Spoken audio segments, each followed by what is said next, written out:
ही एक असा पदार्थ आहे की हे आपण खाऊन ना म्हणजे ह्याने आपली एनर्जी बूस्ट होते आणि प्लस आपलं स्किनचा जे थंडीमध्ये प्रॉब्लेम असतो म्हणजे स्किन आपली एकदम सुरकटल्यासारखी होते, स्किन ड्राय होते, त्यासाठी अगदी योग्य आणि उत्तम असा हा त्याच्यावर इलाज आहे आणि तेच म्हणजे डिंकाचे लाडू. डिंकाचे लाडू हे एवढे हेल्थसाठी खूप म्हणजे मस्त असतात आणि त्याचे बेनिफिट पण आपल्याला बरेच भेटतात. हे डिंकाचे लाडूमध्ये बनवायला काहीही म्हणजे हार्ड नाही आहे, अगदी सोपे आहे. पण त्यासाठी तुम्हाला ही माझी संपूर्ण रेसिपी बघावी लागेल. त्याचसोबत मी डिंकाचे लाडू म्हणजे बाइंडिंग म्हणजे वळताना बऱ्याच लोकांना प्रॉब्लेम येतो, पण त्यासाठी बऱ्याच टिप आहे. तर पूर्ण व्हिडिओ बघा, बिलकुलही स्किप करू नका. सर्वात आधी आपल्याला इथे 200 ग्राम डिंक घेतलेला आहे मी. 10 ग्रॅम खसखस घेतलेली, खसखस पण हेल्थसाठी खूप चांगली असते. 50 ग्राम इथे बडीशॉप घेतलेली आहे, बडीशॉप पण थंडीमध्ये खूप चांगली असते. प्लस इथे 50 ग्रॅम हालिम पण घेतलेला आहे.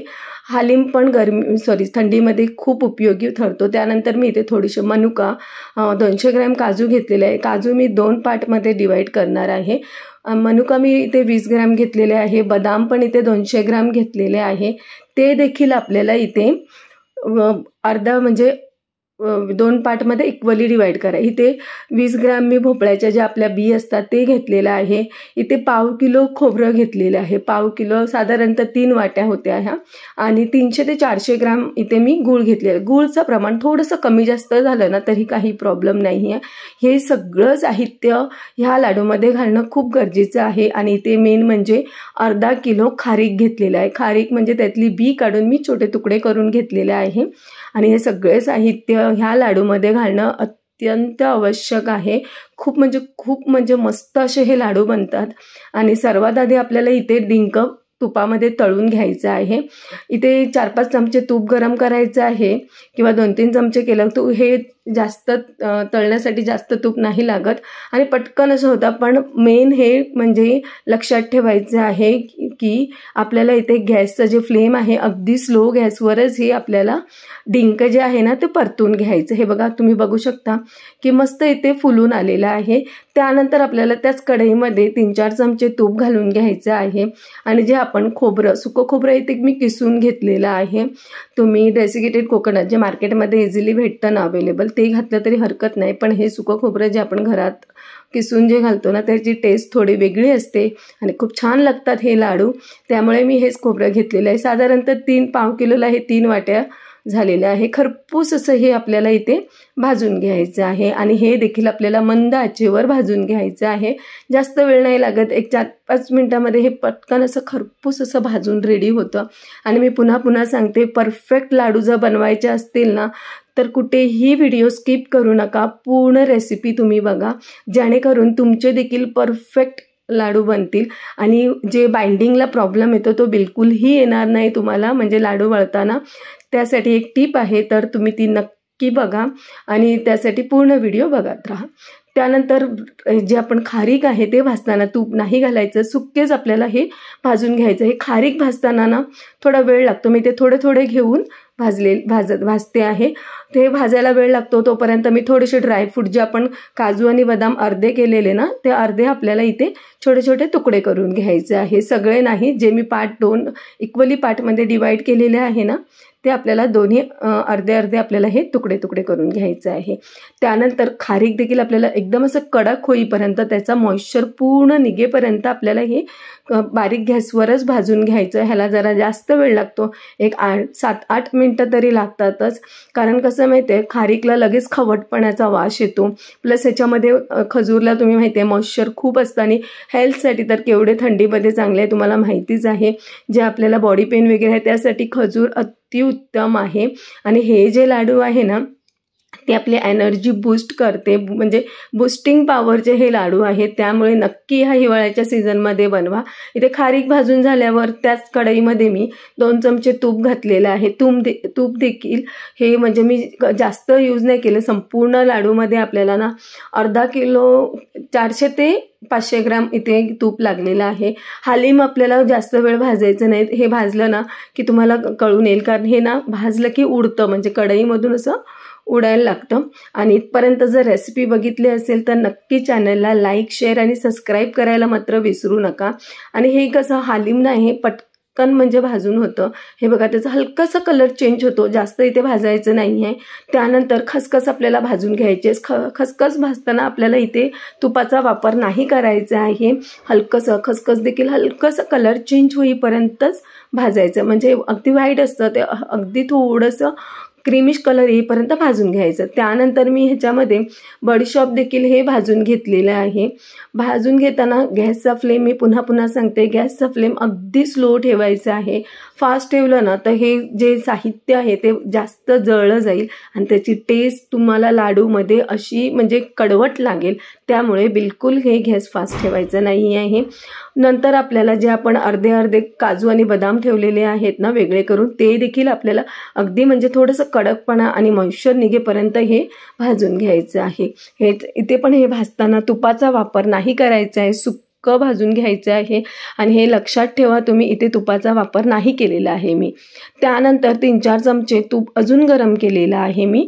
आणि आपण जे बाकीचे जे ड्रायफ्रूट आहे म्हणजे भोपळ्याच्या बी, काजू बदामचे तुकडे, मनुका, हे सगळं आपल्याला तुपामध्ये हलकंसं परतून घ्यायचं, म्हणजे थोडंसं क्रंचीपणा येईपर्यंत. जास्त इथे नाही भाजायचं, साधारणतः अर्धा ते 1 मिनिटासाठीच तुपामध्ये तळून घ्यायचं आहे. जास्त तळलं ना तर त्याची कडवटपणा येते, त्यामुळे इथे जास्त फ्राय नाही करायचे आहे. मग आपण काय जे डिंक भाजून घेतलेलं किंवा तळून घेतलेलं ना त्याची फाईन अशी पावडर करा. हे बघा, अशा पद्धतीने मिक्सरला लावून पावडर करून घ्यायची आहे. पण हे थंड झाल्यावरच सगळं साहित्य वाटून घ्यायचं आहे, त्याच्या अगोदर नाही वाटायचं. गरम वाटलं ना तुम्ही, तर मी मागे पण माझ्या मेथीच्या लाडूमध्ये रेसिपी जशी शेअर केली तेव्हा पण सांगितले, गरम वाटलं की त्याला मॉइश्चर पकडतो, त्यामुळे हे थंड झालं कीच वाटून घ्यायचं आहे. हे बघा, खारीकची देखील ना अगदी म्हणजे फाईन पेस्ट नाही करायची, जाडसर अशी पेस्ट करायची आहे. अशाच पद्धतीने सगळे खारीक वाटून घ्यायचे. काजू बदाम वाटताना इथे 8-10 मी वेलचीच्या पाकळ्या ज्या आहेत ना ते सोलून वेलची घातलेली आहे इथे. ह्याची मात्र फाईन पेस्ट करायची आहे. आणि जसं की मी तुम्हाला सांगितलेलं, लाडू आपलं बाइंडिंग होण्यासाठी मी तुम्हाला एक टिप सांगणार आहे. तर ती टिप आहे की काजू बदामची जे पावडर आहे ना ते अगदी फाईन पेस्ट करा, जेणेकरून आपण लाडू जेव्हा वळतो ना तेव्हा ह्याचं जे काजू बदामचे जे बारीक पावडर आहे ना ती बाइंडिंगसाठी खूप हेल्प होते आणि मस्त असे लाडू वळले जातात. त्यानंतर बडीशॉप देखील आपल्याला इथे मिक्सरला लावून घ्यायचे, जाडसर अशी वाटायची आहे. बडीशॉप आपल्याला बारीक फाईन पेस्ट नाही करायची, थोडीशी जाडसर ठेवायची आहे. आणि त्यानंतर आपल्याला ह्याच्यामध्ये जे आपण हालीम आणि खसखस तुपात तळून घेतलेलं आहे किंवा भाजून घेतलेलं आहे ते घालून घ्यायचे आहे. हे सगळं आपल्याला साहित्य एकत्र करायचं आहे. मग इथे जे आपण खोबरं भाजून घेतलेलं खरपूस ते देखील आपल्याला इथे घालून घ्यायचं. ह्या मला इथे जे मी परात घेतलेली ती छोटी वाटली म्हणून मी मोठ्या परातमध्ये हे ट्रान्सफर केलेलं आहे. हे बघा, सगळं साहित्य घातलेलं. त्यानंतर सगळ्यात शेवटी मी इथे जे आपण ड्रायफ्रूट जे तुपामध्ये तळून घेतलेले ना ते देखील आपल्याला ह्याच्यामध्ये घालून हे सगळं एकजीव करून घ्यायचं आहे, म्हणजे व्यवस्थित असं मिक्स करून घ्यायचं आहे, जेणेकरून सगळं साहित्य ना व्यवस्थित मिक्स होईल. आणि आपल्याला जेव्हा आपण लाडू वळतो किंवा खातो तेव्हा हे म्हणजे कुठलाही पदार्थ व्यवस्थित असा मिक्स झाला ना की खूप छान असा बनतो. आणि हे डिंकाचे लाडू खायला एवढे हेल्दी असतात आणि खायला खरंच खूप टेस्टी बनतात. तर नक्की तुम्ही पण घरी बनवा.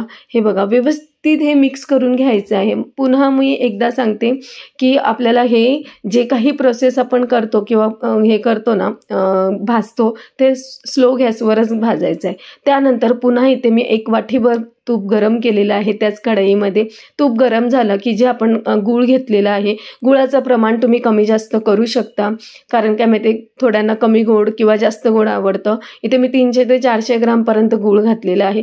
गुळाचं आपल्याला पाक किंवा तार येईपर्यंत हे पाक तयार करायचं नाही, अगदी तुपामध्ये विरघळेल एवढंच आपल्याला हे तूप गरम करायचं आहे. हे बघा, तुम्ही बघू शकता मी इथे कुठलीही चाचणी किंवा जे आपण शिरप बोलतो ते बनवलेलं नाही आहे. हे बघा, व्यवस्थित असं गूळ मेल्ट झालेलं आहे आपलं.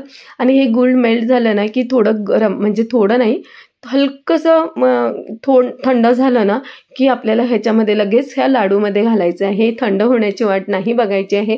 थोडंसं गरम असताना म्हणजे गॅस बंद करून 1-2 मिनिटासाठी ठेवायचं आहे आणि लगेच मग हे जे आपण लाडूचं सगळं मिक्सचर तयार केले आहे त्याच्यामध्ये घालून घ्यायचं आहे. आणि लक्षात ठेवा, अगोदर सगळं मिक्स करताना चमच्याच्या साहाय्यानेच करा.